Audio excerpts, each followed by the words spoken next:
தமிழால் இணைந்த தமிழர்கள் அனைவருக்கும் வணக்கம். இன்றைக்கான வீடியோவில் நம்ம பார்க்க போகிறது வாட்ஸ்அப் 2021 அப்டேட்டுன்னு சொல்லி கொடுத்துருக்கக்கூடிய ப்ரைவசி அண்ட் பாலிசியை பற்றி தான் பார்க்க போகிறோம்.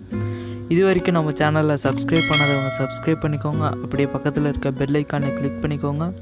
வாங்க ஃப்ரெண்ட்ஸ், வீடியோக்குள்ளே போகலாம்.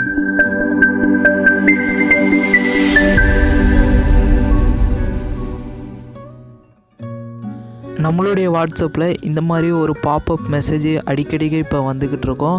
அதனுடைய அர்த்தம் என்ன, அதை பற்றி இப்போ நம்ம இந்த வீடியோவில் பார்க்க போகிறோம். அதாவது இதுக்கு நீங்கள் நாட் நவுன்னு கொடுத்தீங்கன்னா அக்ரீன்னு கொடுத்துருக்கீங்களா அப்படின்றத கீழே கமெண்ட் பண்ணுங்கள். தயவுசெய்து யாருமே அக்ரீன்றதை மட்டும் கிளிக் பண்ணுறாதீங்க. அது பண்ணிங்கன்னா என்னென்ன விளைவுகள் ஏற்படுன்றதை இந்த வீடியோவில் உங்களுக்கு சொல்லியிருக்கேன். ஸ்கிப் பண்ணாமல் இந்த வீடியோவை பாருங்கள். வாங்க ஃப்ரெண்ட்ஸ் பார்க்கலாம். இந்த அக்ரி பாப்அப் மெசேஜில் உங்களுக்கு என்ன சொல்லியிருக்காங்கன்னா, February 8க்குள்ளே இந்த அக்ரியை நீங்கள் அக்ரி பண்ணலன்னா உங்களுக்கு ஆட்டோமேட்டிக்காக வாட்ஸ்அப் டெலீட் ஆகிடும்னு சொல்லியிருக்காங்க. இதில் என்னென்ன இது கொடுத்துருக்காங்க, அதாவது இவங்க எதுக்காக அக்ரி கொடுக்க சொல்கிறாங்கன்னு பார்த்தீங்கன்னா, உங்களுடைய டேட்டா இன்ஃபர்மேஷன்ஸ் எல்லாத்தையுமே நாங்கள் எடுத்துப்போம். நாங்கள் எடுத்துக்கிறது மட்டும் இல்லாமல் எங்களை சார்ந்த கம்பெனிகளுக்கும் நாங்கள் கொடுப்போம்னு சொல்லியிருக்காங்க.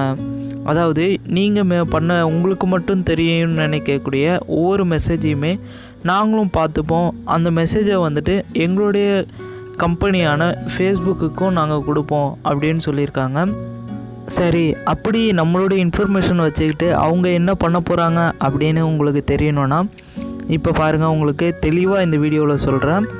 ஃபஸ்ட்டு நீங்கள் வாட்ஸ்அப்பில் ஒவ்வொரு மெசேஜ் பண்ணும்பொழுதும் அவங்க பார்ப்பாங்க. அது வந்துட்டு டிஸ்கிரிப்ஷனாக தான் அவங்களுக்கு கிடைக்கும். அதாவது இப்போ நான் என் ஃப்ரெண்டுக்கிட்ட வந்துட்டு நான் இந்த மாதிரி 20,000 ஒரு மொபைல் வாங்க போகிறேன் அப்படின்னு சொல்கிறது, அவங்களுக்கு வந்துட்டு அந்த 20,000 மொபைல் அப்படின்றப்ப அந்த பட்ஜெட்டில் இருக்கக்கூடிய மொபைல் ஃபோன் எல்லாத்தையுமே உங்களுக்கு ஆடாக ஷோ பண்ணுவாங்க. நீங்கள் எல்லோரும் அவ்வளோதான் நீங்கள் நினச்சிங்கன்னா இதுக்கு மேலேயும் ஒரு ஸ்டெப் அவங்க மேலே போய் இப்போ நம்ம யூஸ் பண்ணக்கூடிய ஃபோனுடைய மாடல் அவங்க தெரிஞ்சுப்பாங்க. அதாவது இப்போ நான் ஆனர் மொபைலை வந்துட்டு சேல் பண்ண போகிறேன்.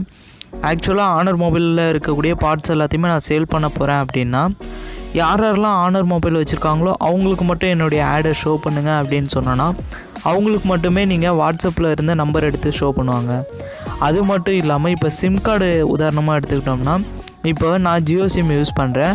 ஏர்டெல்லில் வந்துட்டு சூப்பரான ஆஃபர் வந்திருக்கு. அந்த ஆஃபர் வந்துட்டு பார்த்தோன்னா நான் கன்ஃபார்ம் ஏர்டெலுக்கு மாறிடுவேன் அப்படின்னா, உடனே ஏர்டெல் என்ன பண்ணுவாங்கன்னா, ஜியோ சிம் யூஸ் பண்ணுறவங்க எல்லாருக்குமே ஏர்டெல்லுடைய அந்த ஆஃபரை காமிங்க அப்படின்னு சொல்லி கொடுத்தாங்கன்னா, இவங்க உடனே அந்த ஏர்டெல்லுடைய ஆஃபர் ஆடை வந்துட்டு ஜியோ சிம் யூஸ் பண்ணுறவங்க எல்லாருக்கும் காமிப்பாங்க. அது மட்டும் இல்லாமல் இப்போ நம்ம வாட்ஸ்அப்பில் வந்துட்டு எல்லோரும் நினச்சிக்கிட்டு அன்இன்ஸ்டால் பண்ணிட்டோம் அப்படின்னா அங்கே தான் நம்ம எல்லாருமே தப்பு பண்ணுறோம். ஆக்சுவலாக அங்கே அன்இன்ஸ்டால் பண்ணக்கூடாது, லாக் அவுட் பண்ணிவிட்டு அதுக்கப்புறம் அன்இன்ஸ்டால் பண்ணணும். யூரோப் கண்ட்ரிகள் எல்லாத்துலேயும் பார்த்திங்கன்னா GDPR அப்படின்ற ஒரு ரூல் இருக்குது. அது மூலமாக அடுத்தவங்களுடைய ப்ரைவசி அண்ட் டேட்டாஸை வந்துட்டு யாராலையுமே எடுத்துக்கக்கூடாது. அப்படி எடுத்துக்கினாங்கன்னா மாட்டிப்பாங்க. சரி, வாட்ஸ்அப் இல்லைன்னா அடுத்து என்ன ஆப் நம்ம யூஸ் பண்ணுறது அப்படின்னு பார்த்தீங்கன்னா, டெலிகிராம் இருக்குது. டெலிகிராம் மட்டும் இல்லாமல் சிக்னல்னு ஒரு ஆப் இருக்குது. அந்த சிக்னல்ன்ற ஆப் வந்துட்டு ரொம்ப செக்யூராக இருக்குது. அந்த ஆப் எப்படி யூஸ் பண்ணுறதுன்னு தெரிலனா அதுக்கான தனி வீடியோ நம்ம வீடியோவில் டிஸ்கிரிப்ஷனில் இருக்குது. அதை கிளிக் பண்ணி பார்த்துக்கோங்க. தேங்க்யூ ஃபார் வாட்சிங்.